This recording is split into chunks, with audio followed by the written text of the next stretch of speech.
এই হইল নারিশ কোম্পানির 20 দিন বয়সের বাচ্চা। তো বাচ্চার মানের যে অবস্থা সেটা দেখাইতেছি ওজন দিয়ে আপনাদেরকে। 20 দিন বয়সে বাচ্চার মান এত খারাপ হতে পারে,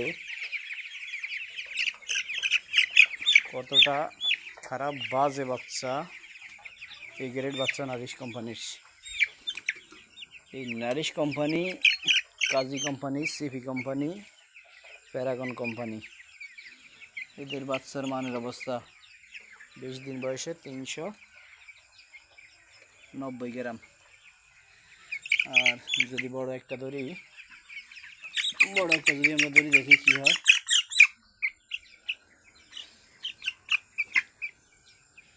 880 গ্রাম, 880 গ্রাম। এটা হইল সবচেয়ে বড়। আর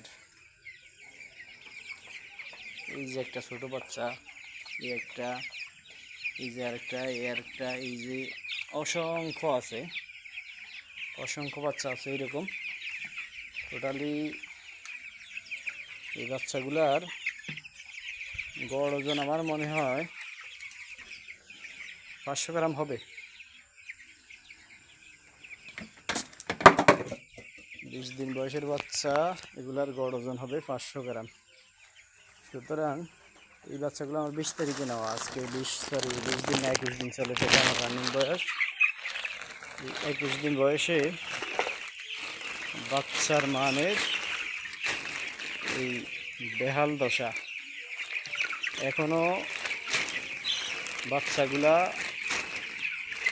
জোয়ার খাদ্য খাইতে পারতেছে না। যেখানে আমরা 12-13 দিন পর থেকে মুরগিকে জোয়ার খাদ্য খাওয়াইতে পারি, ওই জায়গায় এখন পর্যন্ত এই মুরগিগুলা জোয়ার খাদ্য দিলেই খাইতে পারে না, সাথে স্টার্টার মিক্স করে দেওয়া লাগে।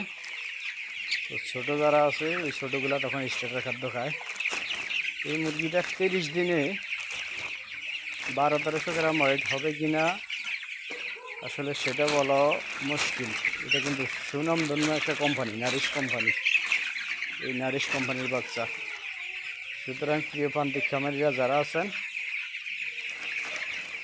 লাভজনক যদি ব্যবসা করতে হয় আন্দোলন ছাড়া কোনো বিকল্প নেই। কোম্পানি খাদ্যের দাম কমাইছে 100 টাকা, খাদ্যের মান নষ্ট করছে 500 টাকার। অতএব দেশ থেকে এই জালিয়াত কোম্পানিগুলোকে তাড়াতে হবে। যারা খামারির সাথে সমন্বয় করে ব্যবসা করবে ওই কোম্পানিগুলো দেশে থাকবে। আর যেই শুয়োর বাচ্চারা জালিয়াতি করে দিনের পর দিন খামারির পকেট কেটে টাকা হাতিয়ে নিচ্ছে, টাকার পাহাড় বানিয়ে ফেলছে, কোটি কোটি টাকা হাতিয়ে নিচ্ছে, ওই কোম্পানিগুলোকে সবাই বয়কট করেন। এদের বিরুদ্ধে কঠোর আন্দোলন গড়ে তোলেন। প্রতিটা জেলা থেকে সর্বনিম্ন 200-300 খামারি একত্রিত হন।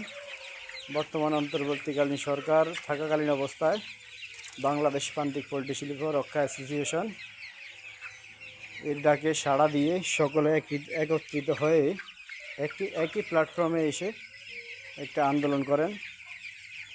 দেখেন তখন সকল খামারি সফলভাবে ব্যবসা করতে পারবেন, লাভবান হবেন। দীর্ঘ 7-8 মাস যাবৎ কোম্পানিরা যে বাচ্চা নিয়ে, খাদ্য নিয়ে যে একটা সিন্ডিকেট পল শুরু করছে, এর মধ্যে রেডি মুরগির বাজার, এই সব কিছু নিয়ে যে একটা সিন্ডিকেট করছে, কোনোভাবেই খামারিদেরকে মাথা উঁচু করে দাঁড়াতে দিবে না। কোম্পানিরা চাইতেছে যে বাংলাদেশে কোনো খামারি না থাকুক। বাংলাদেশে খামারি না থাকলে তখন তারা একসাটিয়া বাজার দখল করবে। আপনি দেখেন এই যে বর্তমান মার্কেটে মুরগি বিক্রি হইতেছে, তো 130-35 টাকা বা 40 টাকা বর্তমানে মনে হয় পাইকারি বাজার চলে।